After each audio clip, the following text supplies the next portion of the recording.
There's no secret sauce to any of this, and I think people get so caught up in like, oh, what do I need to do to get to X? It's completely random. So in this episode, I'll be interviewing Marco Cammarota, professional opera singer that used to play stages across the world, turned voice actor and YouTuber, and he's happier than ever. Like, how do you deal with haters? Badly.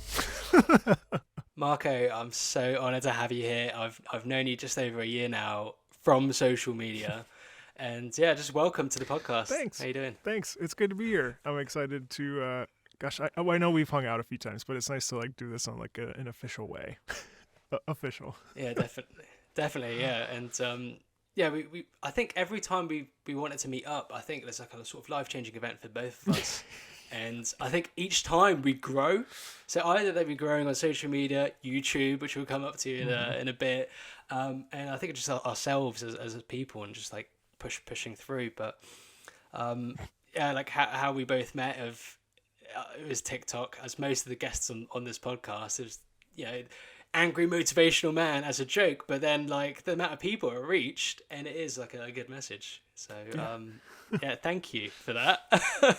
You're welcome. But that's just over a year ago, and but today, like, you're nearly reaching 10,000 YouTube subscribers from your passion. Like, tell us a bit more. What made you start that of opera singer reacts? Well, so you know, I've always been a video game person since I was 7 years old when my family emigrated from Italy. The first gift I ever received was a Super Nintendo.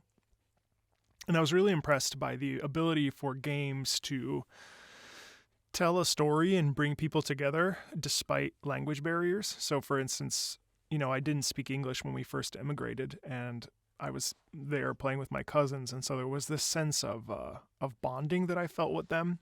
And then later on, you know, as I got older, I was always really entranced by games. And in fact, like, video games and my love for them has really kind of been the most constant thing of my entire life. And yeah, so anyway, so you know, I was an opera singer. I sang professionally, and I always attribute my love for classical music and for that style of music to Final Fantasy and Nobuo Uematsu and sort of this exploration of the human condition and emotions and all these other things because of Final Fantasy.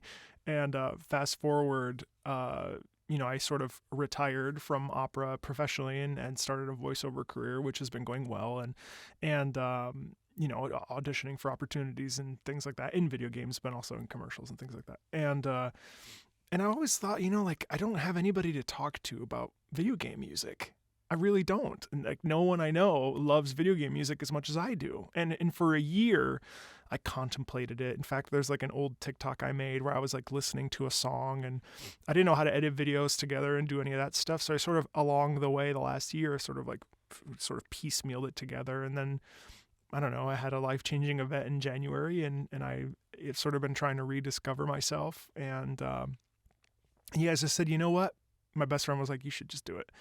And I just started, and out of nowhere, I started getting these YouTube notifications, and I was like, because I'd made 3 videos, and after the third one, like 24 people had seen it. I was like, you know what? I think I'm good. I think I'm done. Like, who cares? Like, I tried, but I started getting these like YouTube notifications, and next thing I knew, like, that video has been seen, like, I don't even know the numbers today, but it's crazy. And yeah, I mean, we're just rounding the corner. I think by the next 2 weeks, I'll have 10,000 subscribers on YouTube, which is insane considering that's like 0.4% of people that even attempt YouTube get past 1,000 subscribers. So it feels super wild, and everyone's been really kind, nice, and supportive. But yeah, I'm really curious to see like where it goes and where we'll be 6 months from now, even, you know. So yeah, it's been crazy. Yeah, definitely congratulations on that. Yeah, thanks. I've tried YouTube many times, but yeah, it's definitely, I swear it's like a 24 like views. You just go, yeah. But that you persevered, and you know, the point of the podcast, start and don't stop, and you kept going for it. And it's like quite a niche topic, but then it is a popular topic, but no one's touched. So I think you've definitely, like, I've definitely sort of not monopolized it, but you are the main guy for that now. Well, you know, it's funny. So there's a few creators on there that react to video game music, and there's only like 7 of us actually, and I've tried to reach out to, I haven't reached out to everybody, but I've reached out to most. Yeah. And everyone is sort of in their lane, which is really interesting because you've got Alex Mukala, who does like he's an incredible music producer, and he also has very stylized things that he's doing. He's got like some 300,000 subscribers. He's fantastic at what he does. Then you've got Jesse, who, he started 6 months ago, and he's wrapping the corner on 30K, and his vibe is very chill, and he's a bass player, he's a guitarist, he's not a former, but and so his is more like a hangout. And then you've got Davi Vosk, who he's a composer for games. So he's analyzing things from the composer perspective. My perspective was reacting to music from an interpreter's perspective. Because I have the 10 years of experience with opera, I thought to myself, well, no one is sitting here inferring emotion on music. We're analyzing how it's made and what the content of the music is. But we're not listening to this music, A, out of context, or B, if we're in context. It's been really fun to blind react to things and then sort of guess based on the music what's happening in the plot, because of my 10 years of experience of like having to hear music, internalize how I feel about it, so then I can then present it to an audience of however many thousands of people. So it's been, and also to your point, it's a niche, but then there are also sub niches. And I think that I was watching a video on YouTube, and that's how people become successful, is because they have a niche, and then there are sub niches to those. So for instance, it is reacting to video game music as an overarching concept, but then you've got all the people that like Elden Ring, and you've got all the people that like Nier Automata, then you've got all the people that like Fire Emblem or Final Fantasy 14 or whatever game that has a big fan base. And so all of those are sub niches that then flood the channel and then are waiting for that content. So it can be kind of overwhelming to make sure that every fan base is sort of covered, and a bit overwhelming, but it's been very interesting to see that kind of, because the Elden Ring folks have really been pushing the Elden Ring videos.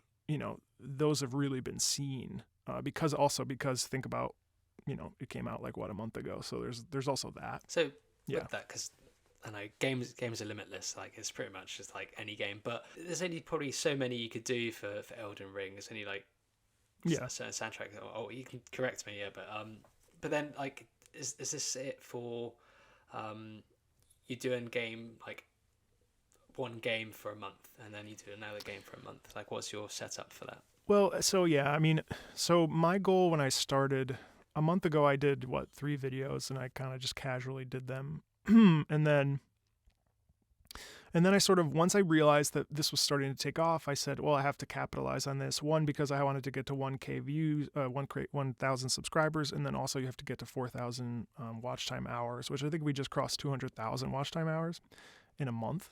I think March 28th was when it really started to pick up, which is insane. What was the question? Yeah, so about the layout, but also I'm going to add something into that. So you got Elden Ring at the moment, but then what's the future? Like, how are you going to think about expanding and how you stick into video games? Well, so I started like going really hard, because I was posting like sometimes 2 videos, 3 videos, a day. And then I was posting like every single day. And I realized that in order to really get a structure going, I sort of had to reframe that in my mind, A, so that I didn't burn out, but then also B, so that I was offering something of value, whether it's educational connections between the music and my career as an opera singer and classical music, or just like listening to something, even if it's blind, listening to it with intent and with purpose. So yes, of course, Elden Ring eventually will run out, and I don't think that the audience wants every single track. I think that there's something about coming together around certain tracks that people really vibe to and connect with, that is a shared experience, which I think again is like the key to the success of it, is that it's all like a shit, because I'm experiencing it for the first time, or if they know what it sounds like, they want to see somebody respond to that in the moment. And most of the requests I've had on Patreon have been to do blind reacts. Which I feel a little bit at a sort of disease about, because I sort of will be unable to talk about it in as much detail as I feel I could if I listened to it a couple times. But anyway, so eventually these tracks, the Elden Ring tracks, as an example, will run out. And then on Fridays, I've decided to make those series days. So every Friday, there will be an audio or like a reaction to a specific series. Like right now, because I started with the Nier series and Yoko Taro and Keiji Okabe, my focus right now is on Nier until sort of those fans have been satisfied by the content of that, or we've gone through the whole soundtrack or like the key moments. And then after that, so let's say that ends, let's say there's like 8 more videos of that's every Friday that we're going to June, then eventually that'll shift into a different series. And I'm playing with it because, I mean, if, right now I've got Patreon Mondays, which are folks that have been gracious enough to donate to me to be able to like do this basically for a living. Yeah. Patreon Mondays are sort of like the day that they get their shout out and their feature. Now, if the requests from Patreon were to overtake and become like the dominant source of, if the backlog became too long, then I would probably pivot and switch it. So I'm trying to work with the community to kind of create something that's fair to them and then also fair to me. And so then we're all kind of on the same page, and I'm all about transparency and sort of like wanting people to come along with me. And everyone's been pretty nice. I've only received like 4 or 5 bad comments overall. And, I can't really do anything about that. I'm surprised. Cause I mean, I'm like, especially with Elden Ring, I mean, there was a track I listened to where it sounds like one thing, because I'm basing it off of the fact that, like, yes, I've maybe fought that boss, but like 1 time or 2 times, not enough to like retain the soundtrack in my brain. And I was way off about something. And the beauty of music is that there's no wrong, even if something in the game contextually is about a specific, the lore is a specific way. Music is to be interpreted as one feels. And I think that's, people are like, oh, put the video up and do this. And I don't do that. It's just me talking to you like I am right now, because I don't want to muddy it, because the experience is the listening of the music. And then, yes, I have interjections, and sometimes I have post-discussion. Well, always have post-discussion, but the intent is really to share in that music away from the visual distraction, because orally, you can really pick up on things when you just allow yourself to listen. And I think that folks don't always have a constructive time to just listen, because we're constantly getting bombarded with video and all this other stuff. And so if we just pare it down, and what does the music actually sound like? Anyway, long-winded, but yes, that's the answer. And it's evolving. Why you appeal to, so as you appeal to like video gamers, like the opera side, are there like other ex-opera singers that have found you on YouTube, or people which are involved in that sort of setting as you were previously, that have found you? I've had some musicians. Yeah, I've had some musicians, and they've been, what's cool about the musicians is that especially the instrumentalists will have theory or constructive things to say about their knowledge base about how something is written or the notes that are occurring. I've never made any pretense about the fact that I don't do that. That's not what I do. I interpret the music based on what I hear, and I'm either accurate or I'm inaccurate to what's actually happening in the context of the game. And honestly, the context of the game, last week I did Drakengard 3, the final song, which is a rhythm game in the context of the game, where you play this dragon and you're fighting these 5 like women basically that are that they emerge and turn into a flower. It's like this visual, like stimulating thing. It's a very difficult boss fight. It's like a rhythm game. And listening to it, it's very jarring, and it doesn't really make sense outside of the context of the game. But the intent has always been, how do I feel when I listen to this? You know what I mean? And so, yeah, so it's been really cool when the musicians come and they're like, wow, this is so cool. Like, great. You really are using your interpretation, or they offer a counterpoint to that. Oh, I'm a pianist. That's this chord. That's this process musically. Yeah. And I think that's also interesting. No opera singers yet, though. No, because I know one of the videos I saw was Super Mario, so I was quite interested to see your reaction to that. And of course, like, it's hard to have not heard it. So, but like, how does that appeal? Do you like doing little ones like that? Like, is that more to appeal to everyone? Because like everyone's heard of it. It's interesting because those videos the happy ones tend to not do well based on my experience. And I'm also shifting away from like caring about the viewership numbers, because it doesn't really matter, because if you think about it, first of all, it's like an opera. Like, when you do a performance, no one knows whether or not you feel good or not. Like, that's, to them, it's the first time hearing it and the first time experiencing it. So it's like, someone will get something of value out of a piece of music. And what matters is not the numbers. What matters is that you actually like helped someone feel good that day, you know? And it's really easy to get caught up in the analytics, and I certainly do. And last week I was like, oh man, my Animal Crossing reaction video only got like 500, whatever. And it's like 500? A month ago, I had 24 views total. And I think remembering to be humble about the fact that numbers don't matter, but then also understanding that even if 100 people watch that, if they leave a comment that, you know, made them feel good about the music, you know, I've done my job, even though it's weird because I'm reacting to someone else's job. But I suppose, like, you know, it's funny the world we live in where anything can become a job, you know what I mean, and a passion that you like see through and you know, it's very curious. I like Did I what you answer said the question? about, I don't know. yeah, you did. I like what you said about analytics, because it's so easy just to go, right, well, I didn't get 100,000 views today, as I've been getting millions for the past few weeks, and you can apply that to all social media. But like, yeah, as I said, I like that what you said about that. But do you think for you, or advice to other people, is like, would you have like a foundation of like, right, I know like this hasn't performed, because yeah, for any social media, you've got to sort of, it's like a construction site. You've got to make sure of like, okay, this foundation's good, right, I'm going to keep on growing. Like, what advice would you give to people creating content? Let's start with YouTube and then build it out into other social media. So any sort of advice to people to Yeah, grow? it really can't be about you. You know, like, you can be a vessel. Oh my God, I even hate that I even just said that, but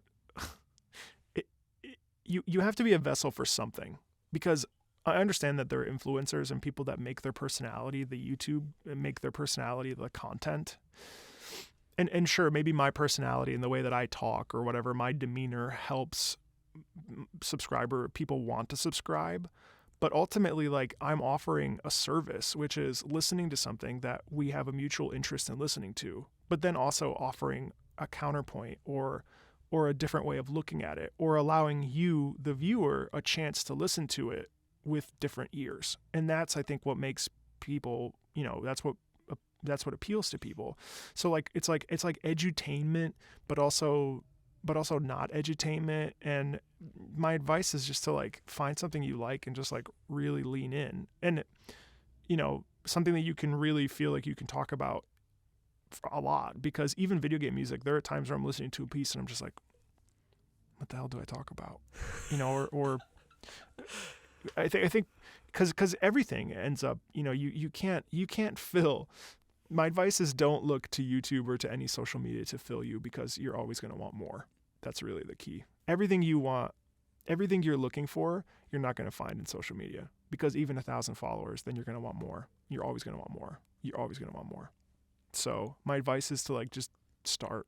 If it gets 2 views, it gets 2 views. Don't do it for the views. Do it because you like it. And then people may or may not be naturally drawn to that. And then you just keep going. There's no secret sauce.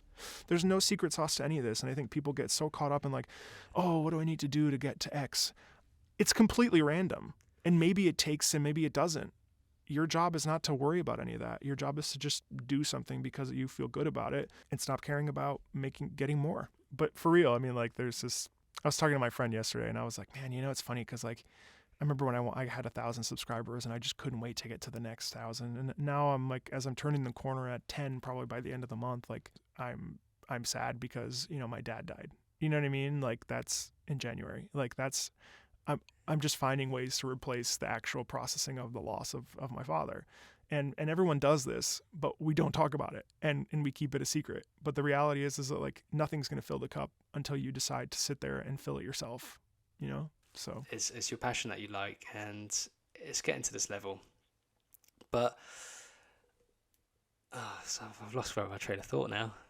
Sorry, it's gonna be a question. See, it's so funny because whenever I bring up the fact that my dad died, like it's a terrible icebreaker. Like, there's so many meetings that I've had where I've been like, you know, because I've been getting coffees with folks to talk about voiceover stuff, or just like talk about, because I've been trying to take more meetings because I live in this, like, you know, this space pretty much every day, and I just don't see people, and I'm a natural extrovert, and I love talking about serious stuff. And Like I just don't do small talk really well. And it's just like a really awkward icebreaker. You're like, yeah, well, yeah, I'm good. I mean, my dad died, and it's just like, oh, so sorry. I hope I didn't derail your, your thought process. But it's a good thing that you put it, because you are open to it and you're quite honest. And I've noticed that as long as I've known you, you've been honest about everything, and you even open up on social media, and you don't look at the reviews or anything. I think that's how we just start to talk a lot, because every time you post, I'm like, okay, I'll reach out to you. I'm using social media as a place to communicate with you, and I think more people need to do that. And I think TikTok's a great place for that, because people are very open compared to like Instagram. But I think with Instagram stories, it's a changing thing. What do you think? Yeah, I know. Well, TikTok is funny because I think, I've got 17,000 some odd followers there, but there's not like a ton of, it's not, there's not a ton of loyalty. And I think because anybody can follow, and I think that goes back to like building a sense of community, which I think YouTube is better at. This is from my experience. There's this. I tried to figure out TikTok, because I was like, oh, this is like, oh, look at these voice actors with 7 million followers, and they really figured it out and all sort of stuff. But the truth of the matter is that, like, sorry if you can hear construction, they're like doing something outside. TikTok strips away the sort of veneer of inauthenticity that often comes with social media, because TikTok, I think people feel like they're freer to be themselves, and so it's like a wild and crazy place. And again, like, we talking about metrics.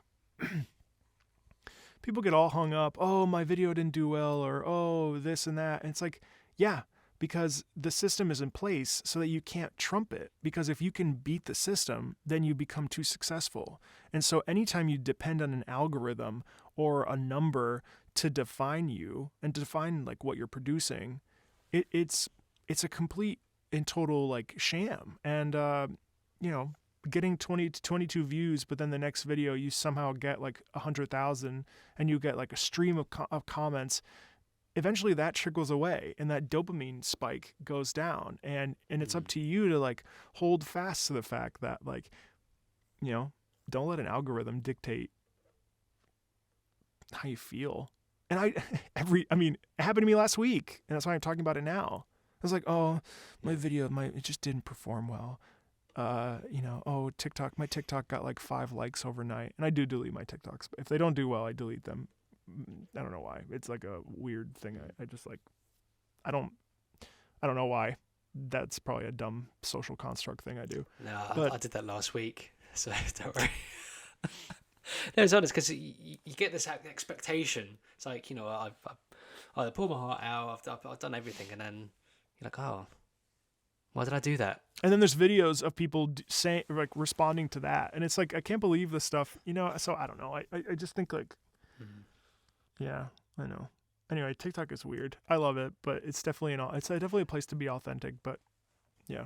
What I say to most people is like, don't use it for entertainment. The reason, like, it's because otherwise you're just going to be down a rabbit hole, and you've got already 4 videos of how to fold a towel. And it's like, now I know how to fold a towel, but why am I watching 10 more videos about it? But then the thing is, going back to YouTube now, like, I used to do that with YouTube, like in 2009. That was my scroll through. It was like, oh, okay, now I've watched, what the PS5 will look like in 2025, like with 7 discs and things.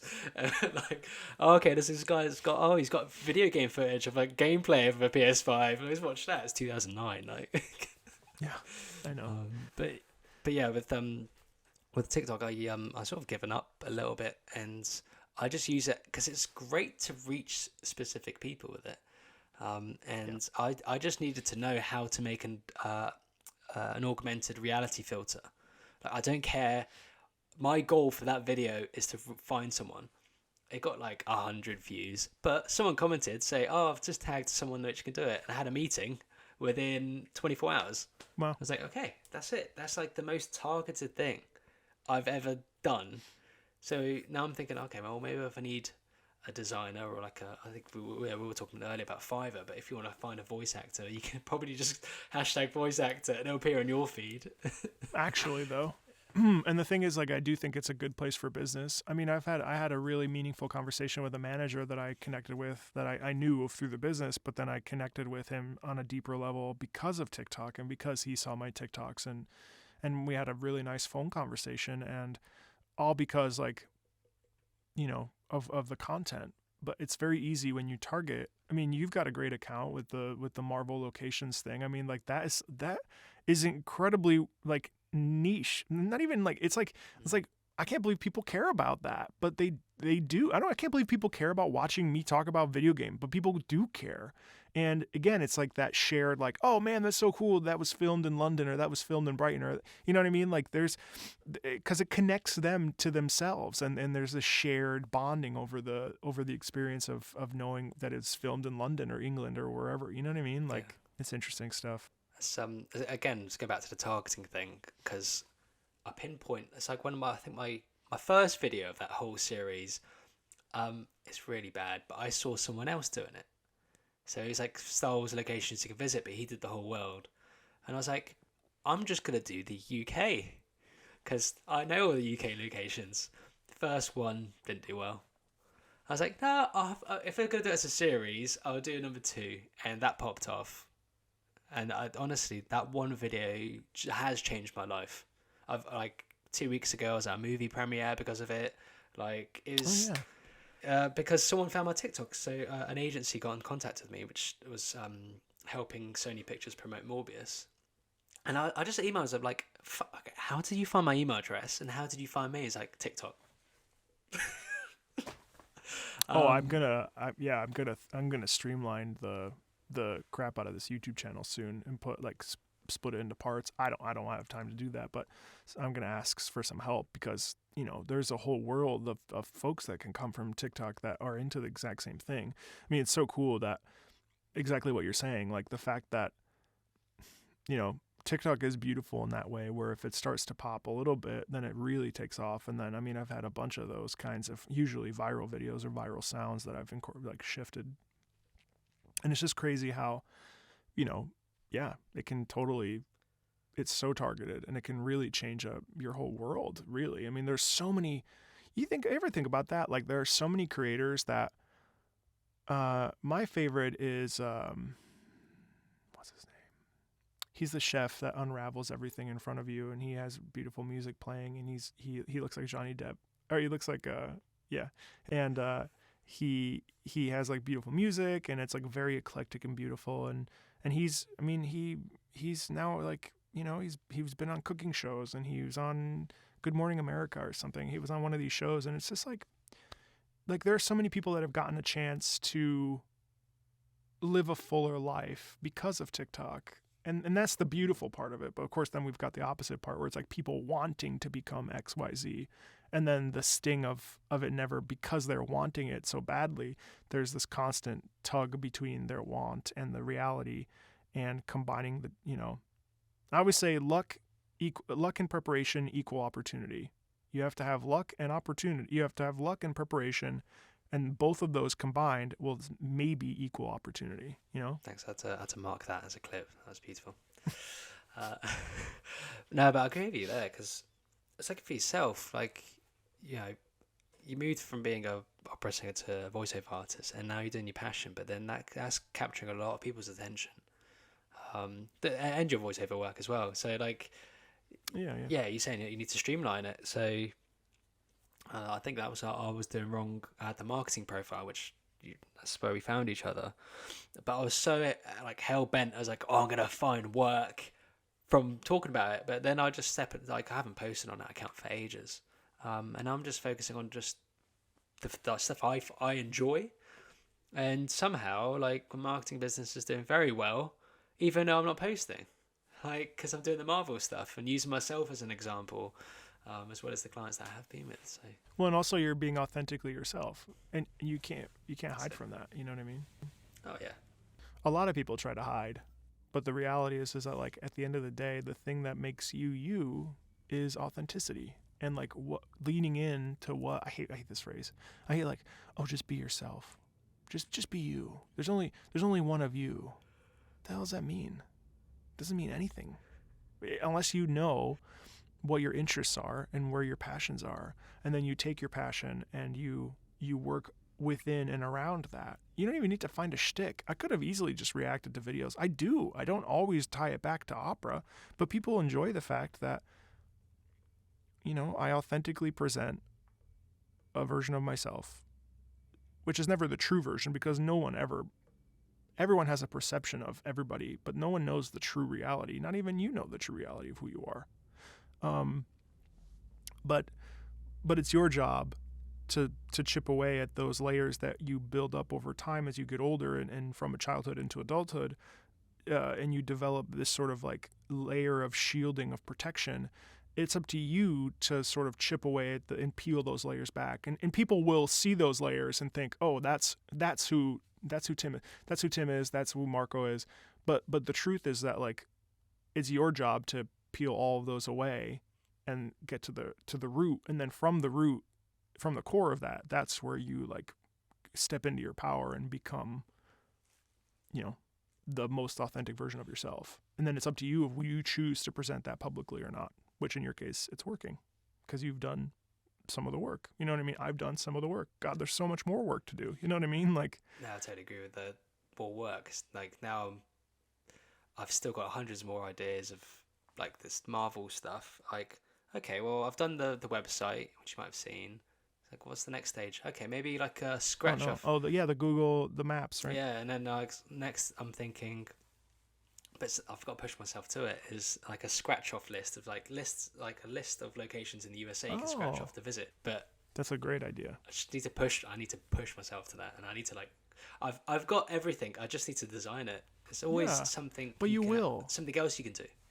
Yeah, I will. Just don't know when. But then also like imagine you charge $5 for it. There's usually a YouTuber that I follow who does really great videos. He's an older guy and he had a LUT for OBS that I almost purchased to make it cleaner and crisper, and it was like $5. And I was just thinking to myself, like this is a great way to like. I've just been really impressed by. Right now I've got 12 subscribers on Patreon, and they get the requests on Mondays or maybe more as things. Yeah, and it's like I didn't ask them to come. I just posted the link.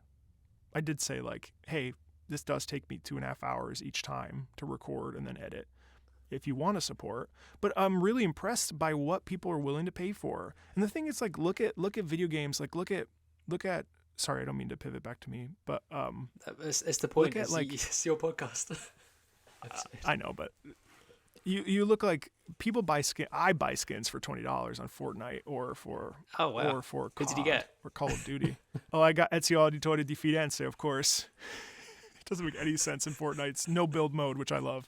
I love no build. Sorry, it's so fun. And it's like, but so, I mean, that's $20 for a skin. That's like, it's not going to matter in 6 months or a year. Maybe I'll have it. I'll be like, oh, remember when I bought Ezio Auditore di Firenze? But like, so imagine like, you it's incredible how like you put forth the effort and then people don't mind. And I'm blown away by the supporters I have right now that are like, yeah, you can raise the price $5. And I chose, yeah, you can do that because we support the fact that you're like making something that we like and we value and we recognize that value in you. And it's changed the way I look at giving money to freelancers or to service workers who, you know what I mean? Because you deserve to make $5 off of a scratch off or whatever you want to charge. You know what I mean? Because that takes effort and time and energy. And we live in a world where like the 9 to 5 is dying. From a millennial and Gen Z perspective, all I see on TikTok is millennials who work corporate jobs who hate them. And everyone's trying to escape that life because people are starting to wake up and realize that life is a prison working for others. Some people love it. And rightfully so, because it is stable, and I've thought about going into the workforce, but I feel that I cannot. But you should charge for. There's no reason why people won't support it, and it's such a cool idea. Yeah. Get your scratch off to go to. It wasn't my idea; it was my wife's. Oh, because my wife is like a viewer of my videos, and like now she's taken it seriously because whatever it's picking up the 2 cents I get from TikTok, I'm just like, okay, look, at least I got paid to have fun. I'm not there for the creative fun, but no, of course not. I just do it, and anytime I'm out, if unfortunately the only closest film location is Stonehenge to me, Like there's So only cool like though. a few. Yeah, it's alright. And it's weird because I'm near it. Yeah, I know. I'm not bothered by it, and I don't pay to go there because I'm so local that they give it away to everyone that lives near it. Oh, It's just lost its aura, and also it's not a motorway, but there's like a very busy road that goes next to it, and there's always a traffic jam because everyone slows down to look at it. people Any lose their time of the aura year, when they're around me too much too. It's funny. they just stop down and look at you. I lose my Yeah. aura to people. Yeah, no, I get that, but she's a genius because it's a cool idea. You know what I mean? Like it's like imagine a person from the UK or from Europe who purchase a scratch off ticket because they love going to movie locations and checking out where it was filmed, and then you go there and you've got this like sheet for New York City, and you're like, oh my god, that's where Doctor Strange's house is, or like, oh my god, you know what I mean? It's like it's great, and it deserves to be, you know, praised and celebrated that you're even taking the initiative to start to even brainstorm that. You know what I mean? I think it was not even a year ago now. I think it was May. I started the videos, and even from that point, I was like, okay, I've got loads of people following. It's probably the same as you because you've got the Patreon, but I don't have that because it's like it benefits everyone. But I can't really do it particularly to someone's town because if they can go, oh, it's Grimsby I live, and there's no film locations there, never really Right. paid. And you're just taking someone's money. Yeah. Yeah, and so I did the map for free. That was the next stage. It's like, right, well, I can just put all these locations on my map. There are maps out there, but mine have my videos attached. So it's really unique to me. But going away from me, back to you. Your voiceover stuff. So what, like, I know why you made the leap, but like, what you tell everyone here, because I found it, you know, it's an amazing story, like how you gone from, you know, a very professional, beautifully singing man of opera. My wife listens to stuff as well; she loves it. And yeah, and going into to voiceover, and what was the sort of the pivotal point, or was it an ongoing thing that you've always wanted to do? Sure. Well, I mean, I had done like animation stuff when I was like 11. I remember my mom filmed me with a VHS or like a video camera, and she was like, "Now pretend you're running," and she was actually making fun of me. But there was, you know, I used to watch Digimon and Pokemon and all these shows, and I was like, man, wouldn't it be cool to be in there? Because I've always been into acting. And yeah, the pivot point came when, you know, I was a professional opera singer. I was professionally singing for 4 years, on and off, and then but I had been studying for 10, and I had a lot of anxiety and a lot of fear and stage fright and concern about, you know, I was just my body. I mean, it got to the point where I feel as though that if I didn't quit, it was going to kill me in one way or another. Either I was going to have a heart attack or something. I don't know. Or my mind was going to explode. That's how bad my anxiety got around it. And I sort of had to make a choice. I turned 30 and nothing was getting better. In fact, my anxiety was getting worse. And I was like, okay. I was going to France for 9 weeks and I had a choice to make. I went to France and I was like, okay, either I enjoy this, and it was 8 weeks. It was like a 9-week contract. Either I enjoy this or I don't. And if I don't, then I will step away. And in fact, I did not enjoy it. It was a harrowing experience. I lost like 20 pounds in 7 weeks. And I just was only eating 1 meal a day because my stomach was so, I was just upset. And yeah, I was like, what am I going to do? And at the time I was considering like having a career that would allow me to work remotely and travel, and I needed to be able to come home because my dad, you know, had been diagnosed with cancer, and I was trying to be present with him and all this other stuff. So I was like, okay, well, what can I do that allows me to travel and be able to do things from home? And voiceover was sort of what I landed on because it's like a subset of my skill set. And I didn't do any training. I had like 5 coachings, which if you ever want to be a voice actor, don't just do 5 coachings, do like 30 and then consider a demo. I was like, oh, I've got opera, it's fine. My demo was great. And the team, Next Level Voice Demos, that produced it is fantastic. They really pulled good reads out of me. But yeah, I just kind of set my nose to the grindstone. And that first year I literally made $1,000 from November to November.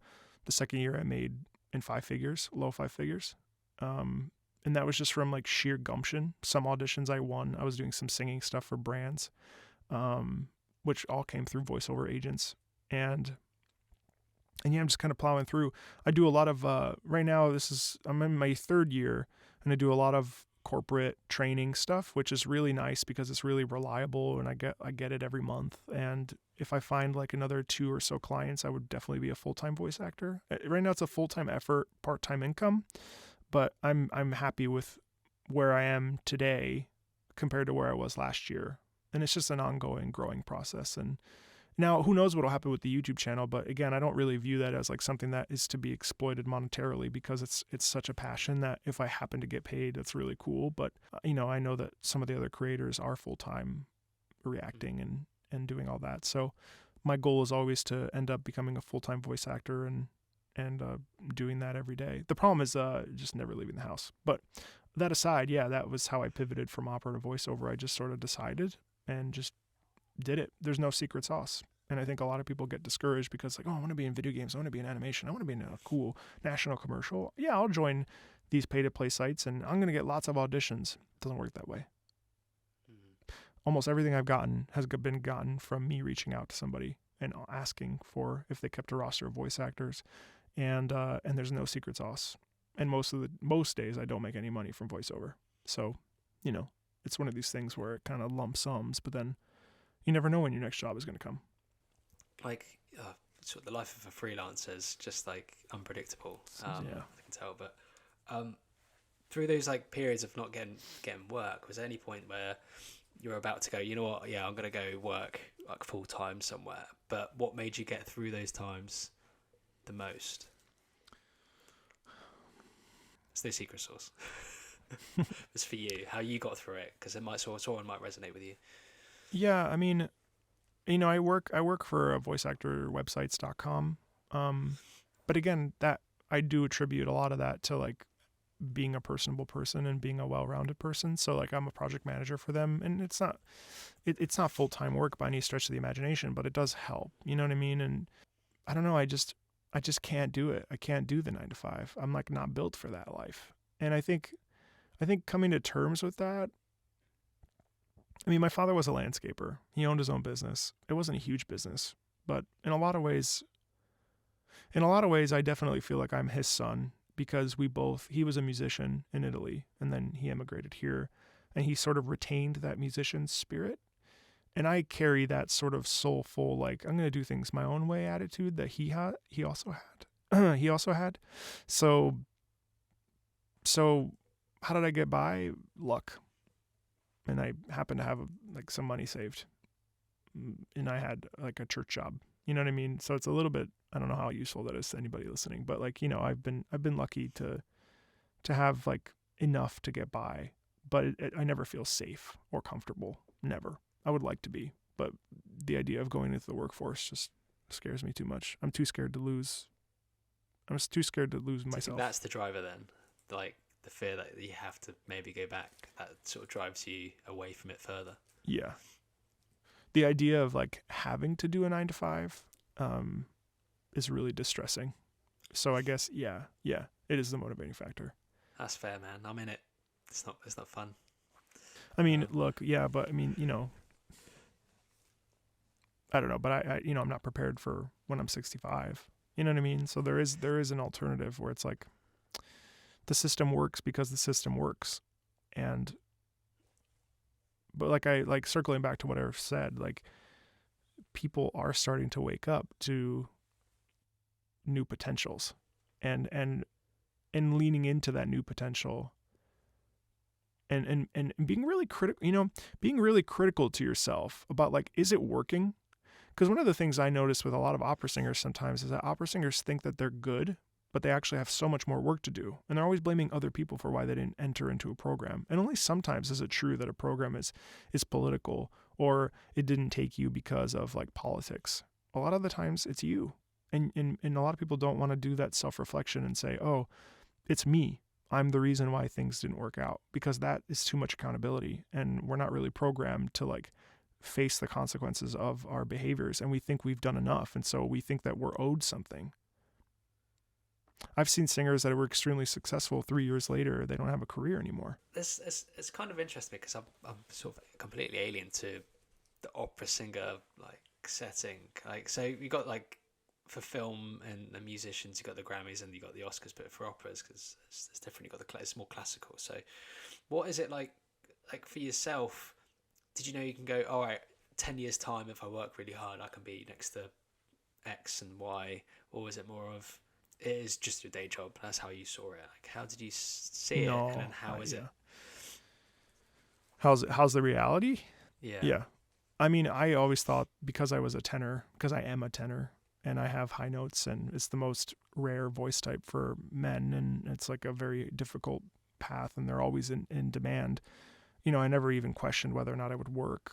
There were moments where, you know, you may not be someone's cup of tea, like tonally, how you sound, but I never feared that I wouldn't end up having a career. And so I was very, very, lackadaisical and sort of flippant about, like, for instance, student loans, which, you know, I was like, oh, I'll pay them off in like 4 years after school. That's not true. And the reality is much, much harder, even for tenors, which it isn't that hard. Like, even not great singers or tenors or other singers get work because the companies just need to fill the spots sometimes. And the reality was that I lost my train of thought. What is the opera setting like in terms of, well, the reality of it, in terms of, like, if you worked, what's a career path for yourself, and what is it actually like? Like, okay. How can you get with X and Y at the top? Luck. I mean, like, it's all about luck and positioning. That's really it. That's it. Like, you hopefully get into programs that then get you in front of the right people, and then hopefully those right people then actually show up and do the thing that they say they're going to do, and then you then have to sing for other people who hopefully will be on your side, and then hopefully you've got a mentor or someone who has connections that can push you, and yeah, or you do everything by your bootstraps. It's also possible you don't do any of the traditional paths, and you sort of just like plow your way forward and let yourself be known. But basically, you can't get anywhere without connections, and you can't get anywhere without a network, period. And I grew up in a family of Italian immigrants who we had no network. And, you know, one of the determining things that I really focused on in both careers was making sure that I was known and making sure that people recognized who I was, and from an authentic place. But it was abundantly clear to me that I couldn't get where I wanted to go without people knowing who I was on a completely non-egotistical level. I mean, yeah, that's the reality. That's the reality of the career. You know, that France gig, I posted a video on Facebook, and it was on my Facebook, professional page. Someone heard it. They said, from a video that I got, because I had a partner at the time who filmed it. She filmed it, I uploaded it, and I happened to get a job. It's completely random, but that's what happens with tenors. If you're a soprano, that would never happen. And you have to fight tooth and nail for every single opportunity. And that's why you have to go where you go. You know, you can't say no, especially when you're a young career. And I didn't like that. I didn't like the idea of, like, what do you mean I can't say no? If I don't want to do something, I have to say yes. Yeah. Oh, wow. When you start a career, Man. that's what Red you have flag. to do. Well, the whole thing is toxic. I mean, God. And then the problem is that it's like this whole concept of scarcity versus abundance. Opera is scarcity, and then you also add, you've got scarcity in the actual field, then you've got scarcity in the mentality of folks because the scarcity of the work, and it's just a recipe for mental illness and mental disorders just like flaring up, and unhappiness, and never feeling truly lucky, or on the flip side, there's people that are incredibly abundantly grateful for the work that they do get. And yeah, I think that's the reality from my perspective. Doesn't mean it's the truth. It's just my reality from my perspective. I can see, I'm not going to put this on LinkedIn, or not yet, but it reminds me of consultancy, which I'm in now. It's just like it's weird because, like, you work for the company and then you get sort of, it's like they're your agent, but you can't say no to work. It's like, right, you're going to go to X company and do your thing. We'll sell you out, and then you get, like 10% of whatever rate that you get. But I remember my last job, I was not well, like mentally not prepared. Like, having 2 kids is a lot anyway, and Yeah. either I can just like really try for promotion, I can really go for it, But I've already been knocked back because I didn't get promotion because I didn't tick a certain box. Literally, I didn't tick a certain box. So I was like pushing myself, and then I got told I'm overthinking it. Fine, and then I got put with a certain client which was micromanaging me, and I didn't like it. I just did not like the atmosphere. I've asked hundreds of times, can I leave this client? No, I didn't. You can't say no. He's just like, I don't like this client. There's no way out. I tried to make a new job for myself as an expert in risk management. I said, look, because as a risk manager, you spot things in a business which you need to fix and to save the company money. I said, look, I can save the company more money by doing this internally than what I get paid for to do the work of the client. No, we don't want that. So literally, I was just like, I was so unwell. I drank lots. I was not myself. My wife was just like, no, you're not doing well. Just rang up my GP, and I was just like, yep, I need to go off. I've stopped drinking since August, but this was back in March last year. So yeah, man, just to bury it in alcohol, it's not good. But yeah, consultancy is, you can't say no to work because it's your employer at the end of the day. Right. Yeah. Right. So that whole thing is, it's just not good for you long term. But the numbers need to be met. The things need to get done. It's extremely complicated. Yeah, I'm not there anymore, so that's all right. And like everyone that I made friends with there left before me, so I think I was the last of the bunch to leave. Yeah, I'm still in consultancy. I can't really say no again. Same environment. You can't say no to work, and you just get allocated before you even, when they give you the option, they've already made their choice. Yeah, and that determines your career. Yeah, onto brighter things. What do you think is? We have covered it, but I ask most guests as well. What do you think is the positive side of social media? And that's it really. Yeah, genuine connection. Your best experiences. Yeah, genuine connection. I've met a lot of cool people.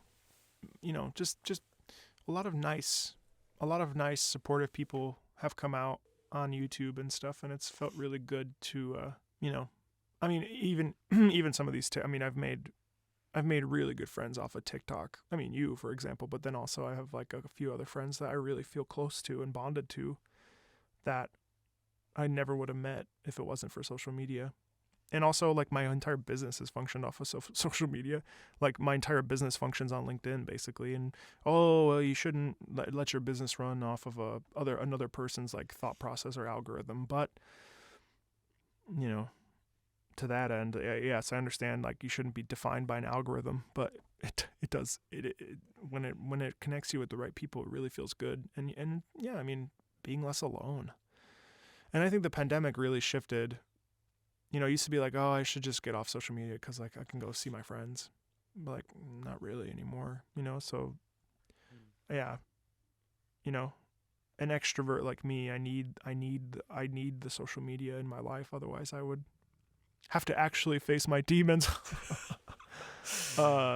Yeah, but that's I think that's the best part about social media is just the community. Yeah. When it's good. Yeah. Like, there's no better feeling than to have like a comment to say great work or like keep up your videos and things like that. Those are the best comments. But as soon as, for me, when I get a bad comment, you think about that more than anything else. But 40 good ones. Yeah. I still don't really know what prompts someone to leave a bad comment. Like is it so important that you say that? It's it's the typical bully. They want to feel better about themselves, so put someone else down. Right. It's totally that, man. And the consolation is just that, like, then you do it. You know what I mean? If you have such a problem with the content that someone's putting out, then you do it. But you won't. You know what I mean? That's it. I've seen some people on TikTok pin like the hate comment, and then the people react for you. Like, that's the best. Like that's another thing like I want to speak about. Like, how do you deal with haters? Because I've noticed, I always bring this up for anyone on my podcast. Is like everyone gets hate comments. Like, how do you react to that? Badly. Do you get angry? You just go, ah. No. My friend was like, you give them too much text space. The truth is that, like, after years of being reviewed and getting poor reviewed, it never feels good. And I think it's just like, I don't know how you deal with it. I just told you, okay, then you do it, because this shit's hard. Like, it's hard to film something and buy all this gear and then plug in the headphone thing, but then you plug in a battery that can make your battery last longer because it's a fake battery or whatever the hell it's called, and then sync up the external the external monitor so that then the microphone works, and then spend the money on the mic, and then spend the money on the DAW so that you can pick up the recording, and then sync the audio, and then also have something to say about all of it. It's incredibly difficult, and it's time consuming, and it's like, if you don't like what I'm doing, then you do it. And oftentimes people are not they're not going to. And anytime you put yourself out there, you're always exposing yourself to the risk of somebody saying something hurtful. And no, it doesn't feel good. How do I react to it? Tears. Cry. No. I respond, and I always try to see the humanity in people. And so it's like, I'm sorry you felt that way. This is why I did this. I'm sorry if it's cool if you disagree. Like, I've had some people be like, well, that's not the correct interpretation or whatever. And I'm like, that's not true. It's an interpretation. Everything I say is right. It's just not right in the context of, say, a video game. I mean, and that's all it is. And so I actually love it when people say, I felt this, because that is the correct way, especially with the music channel. That's actually right. Because yes, the lore of a game is correct because that's the canon and whatever. But like, I can disagree about what I think the music sounds like, and you can agree and disagree. And that's actually okay, because everyone feels music in a different way. So I don't know. I just try to respond in a positive way. Yeah. Sometimes the comments usually get deleted, honestly. But yeah, no, that's a good way to do it. And sort of lead me on to like our last thoughts and comments for this. So if you had to give yourself or people in a similar position to you when you were, it was pretty much your 9 to 5, very critical position of how to sort of escape the city, escape that like area, that setting, like what would you give yourself or people in a similar position? Grace. When you know that you're in a position of vulnerability and you know that in your spirit that something's not right, it's very hard to leave, because at the end of the day, we are creatures of habit. Even the most spontaneous person has habits, even if that habit is to be spontaneous. And grace to feel and grace to release, and to recognize that, I mean, look, dude, maybe you don't want to keep this, but I'm going to say it. Someday, it doesn't matter. Someday, people are going to be throwing your stuff out. And it's not going to be you. You know? And allowing yourself to not worry about being perfect, and not worry about, just give yourself the grace to like make mistakes and to like struggle, because we're all struggling and everyone's faking it, you know? And just recognize that, like, yeah, someday people are going to be throwing your stuff out and it's not going to be you. And I think there's a beauty in not in carpe diem, but in allowing yourself the grace to figure out what you want to do, and then just like make little steps every day to get where you want to be. That's really it. That's the only advice I can give, you know? Don't be mean to people, and like just try to not be mean to yourself, most importantly. That's great. That's something which I've started to focus a bit more on as myself, because like, you know, you can try and look great for everyone else, but if you're not focusing on yourself, then you're not gonna go anywhere. But thank you for that. But yeah, Marco, thank you so much for coming on. This has been wonderful. Yeah, so it's a little heavy. Sorry. But we started off light. We started off, you know, with a bit of Ring. But seriously, thank you for coming on, and I'll catch up with you. You know, yeah. Anyway, and don't forget to Marco, where can everyone find you, follow you, Yeah. comment?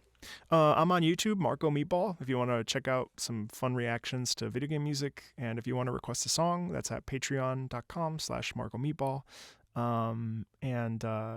Yeah, I'm really excited, and please join the Discord and come hang out. Brilliant. Thank you again, and yeah, speak to you Of course. soon. Yeah, talk to you later. Thank you.